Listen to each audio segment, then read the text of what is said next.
Bueno, y empezamos. Bienvenidos a Braznito Lector. El día de hoy vamos a leer La muerte de Isolda, que hace parte del libro de recopilación de cuentos de Horacio Quiroga que se llama Cuentos de amor, locura y muerte. Horacio Quiroga es un autor uruguayo que fue muy famoso en el siglo XX, nació a finales de 1800 y murió a principios como en 1937, y él es considerado el maestro de los cuentos latinoamericanos, uno de los precursores. Entonces continuamos con la lectura de sus libros. Si están interesados en escuchar más cuentos de él, acá les dejo en la descripción los links a los otros cuentos. La muerte de Isolda.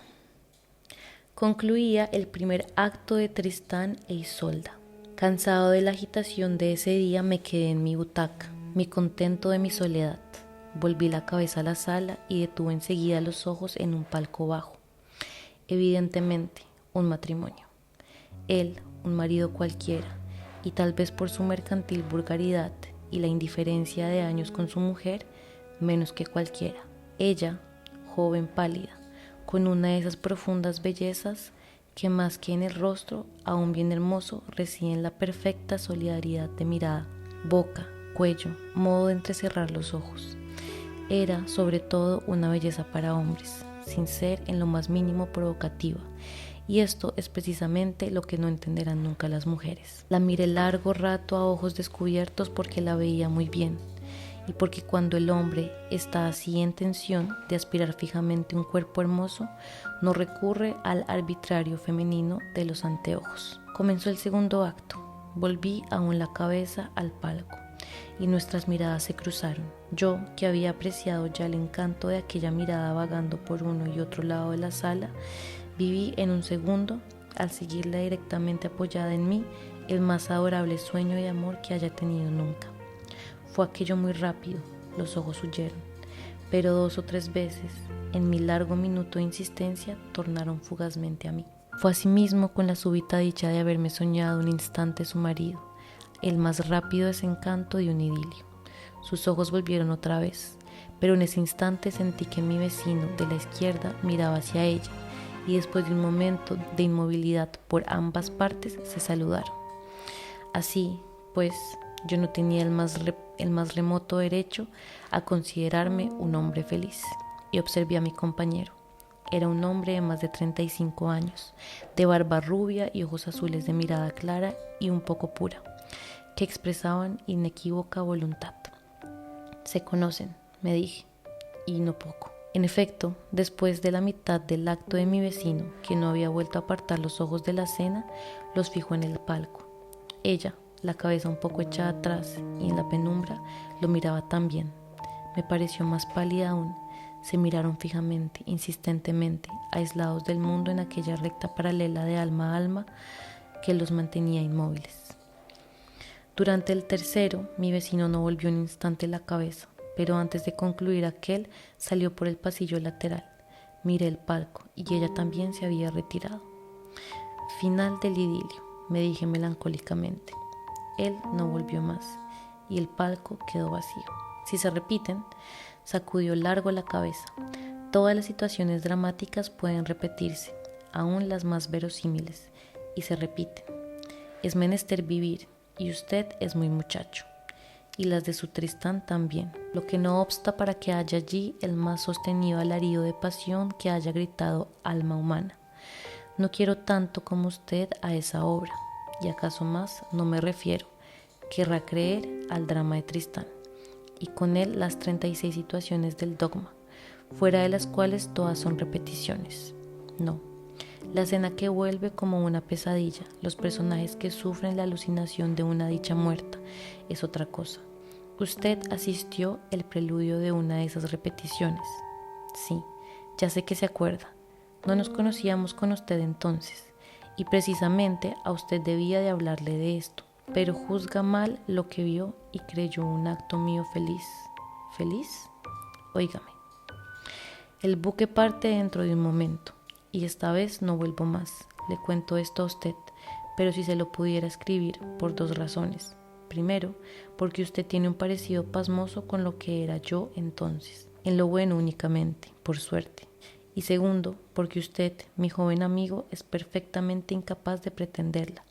Después de lo que va a oír, óigame. La conocí hace 10 años y durante los 6 meses que fui su novio hice cuanto estuvo en mí para que fuera mía. La quería mucho y ella inmensamente a mí.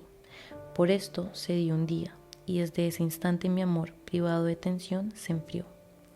Nuestro ambiente social era distinto y mientras ella se embriagaba con la dicha de mi nombre, se me consideraba buen mozo entonces. Yo vivía en una esfera de mundo donde me era inevitable flirtear con muchachas de apellido, fortuna y a veces muy lindas. Flirtear, usa el término flirtear. Wow, pensé que era un término moderno. Yo vivía en esa esfera de mundo donde me era inevitable flirtear con muchachas de apellido, fortuna y a veces muy lindas. Una de ellas llevó conmigo el flirteo bajo parasoles de garden party a un extremo tal que me exasperé y la pretendí seriamente. Pero si mi persona era interesante para esos juegos, mi fortuna no alcanzaba a prometerle el tren necesario y me lo dio a entender claramente. Tenía razón, perfecta razón. En consecuencia, flirteé con una amiga suya, mucho más fea, pero infinitamente menos hábil para estas torturas del tête-à-tête a 10 centímetros, cuya gracia exclusiva consiste en enloquecer a su flirt, manteniéndose uno dueño de sí. Y esta vez no fui yo quien se exasperó. Seguro pues del triunfo pensé entonces en el modo de romper con Inés. Continuaba viéndola, y aunque no podía ella engañarse sobre el amortiguamiento de mi pasión, su amor era demasiado grande para no iluminarle los ojos de felicidad cada vez que me veía. La madre nos dejaba solos, y aunque hubiera sabido lo que pasaba, habría cerrado los ojos para no perder la más vaga posibilidad de subir con su hija a una esfera mucho más alta. Una noche fui allá dispuesto a romper, con visible mal humor, por lo mismo. Inés corrió a abrazarme, pero se detuvo bruscamente pálida. ¿Qué tienes?, me dijo. Nada, le respondí con sonrisa forzada, acariciándole la frente. Ella dejó hacer, sin prestar atención a mi mano y mirándome insistentemente. Al fin apartó los ojos contraídos y entramos a la sala. La madre vino, pero sintiendo cielo de tormenta, estuvo solo unos momentos y desapareció. Romper es palabra corta y fácil, pero comenzarlo. Nos habíamos sentado y no hablábamos. Inés se inclinó, me apartó la mano de la cara y me clavó los ojos dolorosos de angustia, de angustioso examen. Es evidente, murmuró. ¿Qué?, le pregunté fríamente. La tranquilidad de mi mirada le hizo más daño que mi voz y su rostro se demudó. Que ya no me quieres, articuló en una desesperada y lenta oscilación de cabeza. Esta es la 50ª vez que dices lo mismo, respondí. No podía darse respuesta más dura, pero yo tenía ya el comienzo. Inés me miró un rato casi como un extraño, y apartándome bruscamente la mano con el cigarro, su voz se rompió. Esteban. ¿Qué?, torné a repetir. Esta vez bastaba. Dejó lentamente mi mano y se reclinó atrás en el sofá, manteniendo fijo en la lámpara su rostro lívido. Pero un momento después su cara caía de costado bajo el brazo crispado al respaldo. Pasó un rato aún. La injusticia de mi actitud, no veía en ella más que injusticia. Acrecentaba el profundo disgusto de mí mismo. Por eso cuando oí, o más bien sentí, que las lágrimas brotaban al fin, me levanté con un violento chasquido de lengua. Yo creía que no íbamos a tener más escenas, le dije paseándome. No me respondió y agregué, pero que sea esta la última. Sentí que las lágrimas se detenían y bajo ellas me respondió un momento después, como quieras. Pero enseguida cayó sollozamente sobre el sofá. ¿Pero qué te he hecho? ¿Qué te he hecho? Nada, le respondí. Pero yo tampoco te he hecho nada a ti. Creo que estamos en el mismo caso. Estoy harto de estas cosas. Mi voz era seguramente mucho más dura que mis palabras. Inés se incorporó y sosteniéndose en el brazo del sofá repitió helada, como quieras. Era una despedida. Yo iba a romper y se me adelantaban. El vil amor propio tocado me hizo responder. Perfectamente, me voy, que seas más feliz otra vez. No comprendió y me miró con extrañeza. Yo había ya cometido la primera infamia y como en esos casos sentí el vértigo de enlodarme más aún. Es claro, apoyé brutalmente, porque de mí no has tenido queja, ¿no? Es decir, Te hice el honor de ser tu amante y debes estarme agradecida. Comprendió más mi sonrisa que mis palabras, y mientras yo salía a buscar mi sombrero en el corredor, su cuerpo y su alma entera se desplomaban en la sala. Entonces, en ese instante en que crucé la galería, sentí intensamente cuánto la quería y lo que acababa de hacer.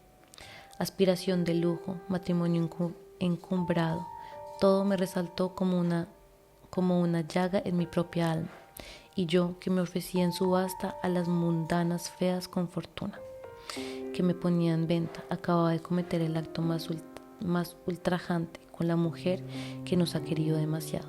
Flanqueza en el Monte de los Olivos, o momento vil en un hombre que no lo es. Llevan el mismo fin, ansia de sacrificio, de reconquista más alta del propio valer, y luego la inmensa sed de ternura, de barrer beso tras beso las lágrimas de la mujer adorada, cuya primera sonrisa tras la herida que le hemos causado es la más bella luz que pueda inundar el corazón de un hombre. Y concluido, no me era posible ante mí mismo volver a tomar lo que acababa de ultrajar de ese modo. Ya no era digno de ella, ni la merecía más. Había enlodado en un segundo el amor más puro que hombre alguno haya sentido sobre sí, y acababa de perder con Inés la irreencontrable felicidad de poseer a quien nos ha amado entrañablemente. Desesperado, humillado, crucé por delante de la sala y la vi echada sobre el sofá, sollozando el alma entera entre sus brazos. Inés, perdida ya, sentía más honda mi miseria ante su cuerpo, todo amor sacudido por los sollozos de su dicha muerta. Sin darme cuenta casi me detuve. Inés, la llamé. Mi voz no era ya la de antes, y ella debió notarlo bien, porque su alma sintió el aumento de sollozos, el desesperado llamado que le hacía mi amor, esa vez sí, inmenso amor. No, me respondió, es demasiado tarde. Padilla se detuvo. Pocas veces he visto amargura más seca y tranquila que la de sus ojos cuando concluyó. Por mi parte no podía apartar de los míos la imagen de aquella adorable belleza del palco, sollozando sobre el sofá. Me creerá, reanudó Padilla, si le digo que en mis muchos insomnios de soltero, descontento de mí mismo, la tuve así ante mí. Salí enseguida de Buenos Aires sin ver casi a nadie, y menos a mi flirt de gran fortuna. Volví a los 8 años y supe entonces que se había casado. A los 6 meses de haberme ido yo. Torné a alejarme y hace unos meses regresé, bien tranquilizado ya y en paz. No había vuelto a verla, era para mí como un primer amor, con todo el encanto dignificante que un idilio virginal tiene para el hombre hecho que después amo 100 veces. Si usted es querido alguna vez como yo lo fui y ultraja como yo lo hice, comprenderá toda la pureza viril que hay en mi recuerdo. Hasta que una noche tropecé con ella. Sí, esa misma noche en el teatro, comprendí, al ver al opulento almacenero de su marido, que se había precipitado en el matrimonio como yo al Guayaquil. Pero al verla otra vez, a 20 metros de mí, mirándome, sentí que en mi alma, dormida en paz, surgía sangrando la desolación de haberla perdido, como si no hubiera pasado un solo día de esos 10 años. Inés, su hermosura, su mirada, única entre todas las mujeres, había sido mía, bien mía, porque me había sido entregada con adoración. También apreciará usted esto algún día. Hice lo humanamente posible para olvidar. Me rompí las muelas tratando de concentrar todo mi pensamiento en la cena. Pero la prodigiosa partitura de Wagner, ese grito de pasión enfermante, encendió en llama viva lo que quería olvidar. En el segundo o tercer acto no pude más y volví la cabeza. Ella también sufría de sugestión de Wagner y me miraba. Inés, mi vida. Durante medio minuto su boca, sus manos estuvieron bajo mi boca y mis ojos. Y durante ese tiempo ella concentró en su palidez la sensación de esa dicha muerta hace 10 años. Y Tristán siempre, sus alaridos de pasión sobrehumana sobre nuestra felicidad yerta. Me levanté entonces, atravesé las butacas como un sonámbulo y avancé por el pasillo aproximándome a ella sin verla, sin que me viera, como si durante 10 años no hubiera yo sido un miserable. Y como 10 años atrás sufrí la alucinación de que llevaba mi sombrero en la mano e iba a pasar delante de ella. Pasé, La puerta del palco estaba abierta y me detuve enloquecido. Como 10 años antes, sobre el sofá, ella, Inés, tendida ahora en el diván del antepalco, sollozaba la pasión de Wagner y su felicidad deshecha. Inés. Sentí que en el destino me colocaban en un momento decisivo. 10 años. Pero, ¿habían pasado? No, Inés, mía. Y como entonces, al ver su cuerpo todo amor, sacudido por los sollozos, la llamé. Inés. Y como 10 años antes, los sollozos redoblaron, y como entonces me respondió bajo sus brazos. No, es demasiado tarde. Y termina con esta imagen. Y así se termina el cuento.